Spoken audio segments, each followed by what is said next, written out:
Okay, this is the water meter.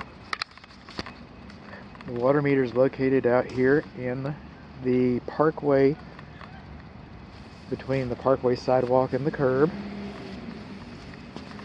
It's electronic, but it's been sitting on a 740 for a while.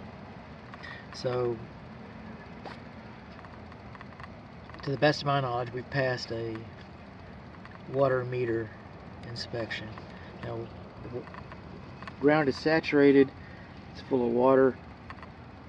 I cannot see a shutoff valve to the meter. That wouldn't be yours anyway. We'd be more interested in a shutoff valve to the house. So now I'm going to jump fast forward here just a little bit while we're in the here and the now. This is the lawn sprinkler irrigation system. Okay, this is the check valve. I do not see a main water shutoff valve to the lawn sprinkler system. I really can't see the isolation valves. What little I can see in here is rusty. The service ports to the check valves do not have covers on them. I cannot see the floor. I cannot see the whole valve. I do not know if a whole valve is even there. They're supposed to be serviced. Nobody does this, but they're supposed to be serviced once a year. And obviously that one hasn't been. I'll cover this up here for just a moment.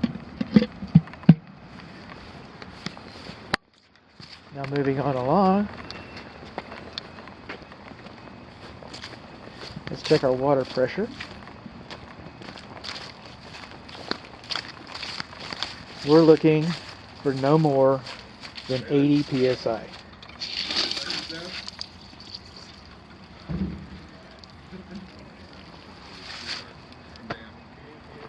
We've got a little bit of a leakage around the valve stem. Water's coming here. We got a little more than 80 psi. We're supposed to let that sit for a few minutes. So we got too much water pressure. Then over here, back to the meter check, water pressure check. And this flower bed right here. This is the main water shutoff valve to the house. Now this valve is buried and the handle is rusty. So that'll probably break off in your hand if you were to use it. This box should be excavated so that you can get your hands around the valve and lined with gravel. And usually by the time the handles go, is probably the best practice would be to replace the replace the entire valve. But this is it. It's in the flower bed. The home faces east. So on the north side of the front portico, right here is where our check valve is. This is our main sewer cleanouts right here. You got a double cleanout.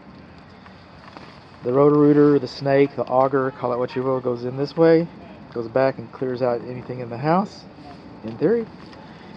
This one over here curves this way and goes out to clear out anything in the yard, in theory.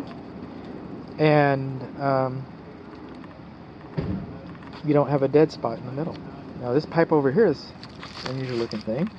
Fast forward again. This is for the swimming pool main drain air vacuum. So I'm looking for that. That would be a deficiency if I couldn't find one. But I found one. There it is. There's our... So what did we learn? We learned that the ground's saturated. We got an electronic meter. We learned that we got a little over 80 psi. We learned that our main water shutoff valve is buried and rusty. We learned that we've got proper sewer cleanouts, and we've also got a vacuum breaker for our swimming pool. We learned that. And we're supposed to come over here after a few minutes and check this. Still over 80 psi. Still over 80 psi. And then over here on our gas meter, it's coming into the house, so it's on the east side of the front, northeast corner, east side of the northeast corner, in front of the fence. This is our gas meter. This is how you turn the gas off to the house. I don't see electrical bonding. Not a requirement. It's probably going to be on the air conditioning systems regardless. So, but there's our main shut-off to the house.